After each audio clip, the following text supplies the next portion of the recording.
우리가 20년, 30년 했는데도 왜 영어가 안 될까요? 세 가지가 없었다는 걸 몰랐습니다. 첫 번째 없는 거는요, 학과 습에서 습의 시스템이 없는 겁니다. 모든 배움은 학과 습의 시스템으로 되어 있는데 학이 1%면 습은 99%를 해야 됩니다. 피아노를 배워도 그렇고요, 골프를 해도 그랬고요, 축구를 해도 그렇습니다. 그런데 우리 영어학습에 99%의 습의 시스템이 있나요? 언어야말로 습인데 없었던 겁니다. 절대어는요, 짧은 시간 학을 한 다음에 습으로 휘몰아치는 시스템으로 되어 있기 때문에 일정 시간이 되면 저절로 영어가 되게 되어 있습니다. 두 번째, 영어에 이것만 하면 영어 된다는 뭔가가 없었습니다. 수학에서는요, 구구단이라는 게 있습니다. 그래서 구구단만 외우면 어떤 셈이든 자유롭죠. 그래서 구구단은 수학의 왕도라고 할 수 있는 겁니다. 근데 영어에서는 왕도가 없지 않습니까?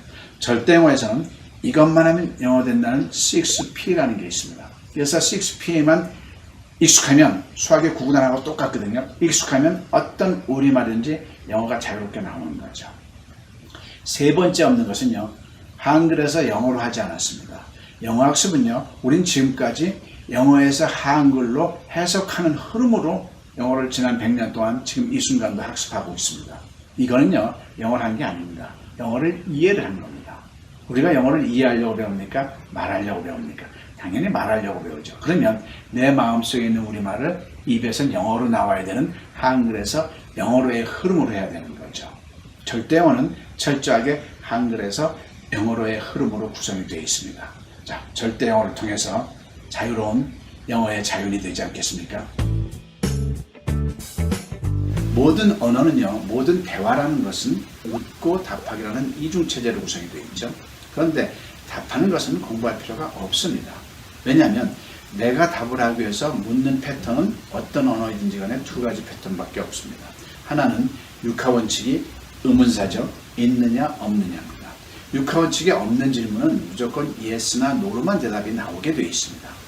육하원칙이 있는 질문은, 의문사가 있는 질문은 의문사에 해당하는 명사 하나로만 대답하면 되도록 되어 있습니다.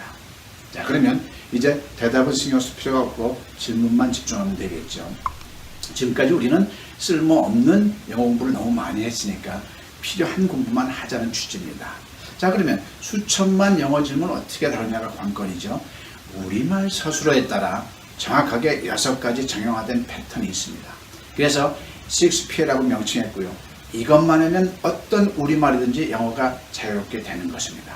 자, 절대어에서 6P를 하다 보면요, 영어의 골격, 문법적인 골격이 잡힙니다.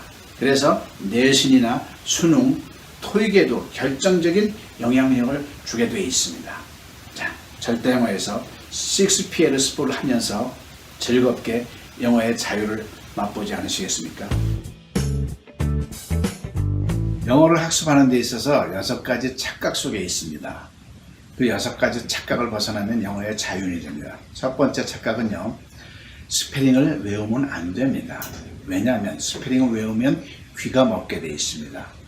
우리는 냉장고란 단어를 언제 니은에다, 에다, 이응에다, 지읒에다, 아에다, 기억에다 이렇게 외우지 않았잖아요. 소리 나는 대로 자음, 모음, 결합체를 음절이라고 그러죠. 냉장고. 소리 나는 대로 익혔습니다. 영어도 마찬가지입니다. 어느 누구도 미국 사람 치고 스페링을 외우는 사람 없습니다. 다 똑같이 음절로 소리 나는 대로 익히는 겁니다. 그래서 유치원 때부터 소리 나는 대로 익히면 그 어떤 영어도 저절로 듣게 돼 있는데 우리는 스페링을 외웠기 때문에 귀를 안 썼던 겁니다. 두 번째 착각은요, 해석을 하면 안 됩니다. 해석이라는 것은요, 이미 나와 있는 지문을 앞에서 주어를 찾은 다음에 뒤에 마침표서부터 올라오는 흐름으로 하는 겁니다. 그런데 똑같은 문장을 미국 사람이 들려줄 땐 앞에서부터 들리죠. 우리는 뒤에서부터 하는 역순 해석 습관 때문에 듣질 않게 돼 있는 겁니다. 앞에서부터 들리는 대로, 읽는 대로 느끼는 연습을 해야 됩니다.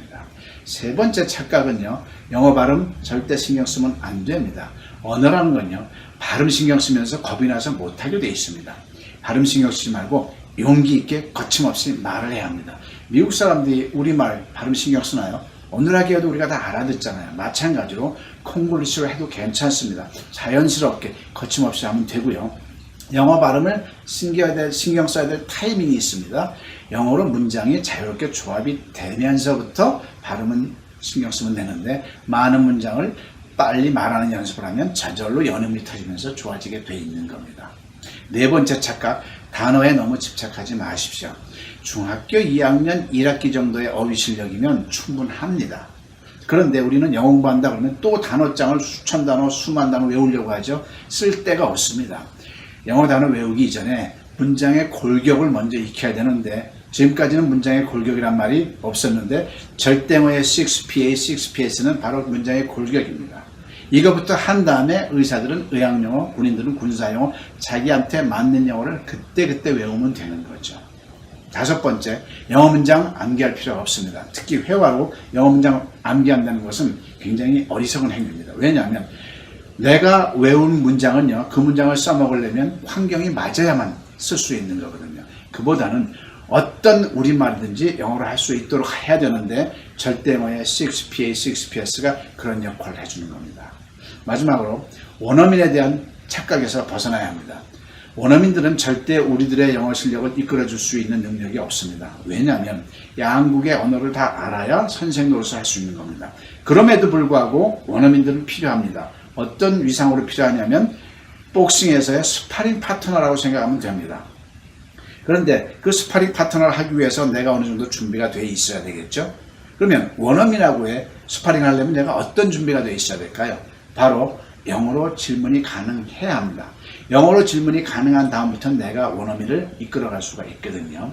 이 6가지 착각에서 벗어나면 여러분들은 영어의 자윤이 됩니다. 절대 영어를 통해서 영어의 자윤이 되시길 기원하겠습니다.